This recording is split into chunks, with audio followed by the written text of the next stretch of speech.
L'intento è dimostrare quanto e come la libertà di stampa e la professionalità nell'esercizio del giornalismo siano determinanti all'interno di una società che voglia dirsi democratica e inclusiva, e Tina Merlin rimane tuttora un punto di riferimento con le sue battaglie sempre dalla parte della gente, dare voce e ascoltare. E ascoltare, sentire anche empaticamente difficoltà, dolori, aspettative di questa gente, e poi scrivere anche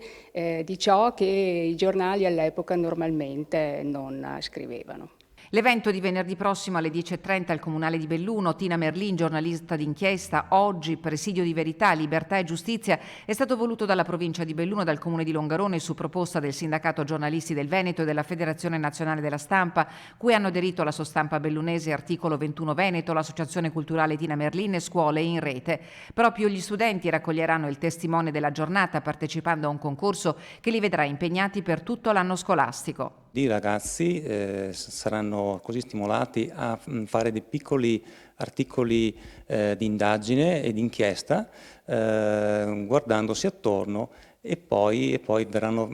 questi lavori verranno premiati durante il meeting delle scuole in rete, quindi proprio a conclusione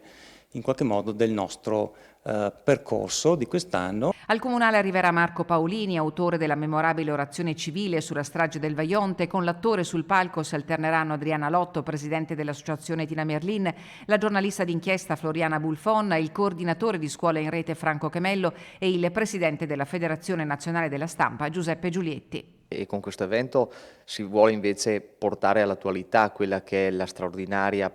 professionalità, ma anche i straordinari valori che questa figura giornalistica aveva, ovvero il valore soprattutto della verità e della giustizia e del punto di vista di chi arriva sempre dopo.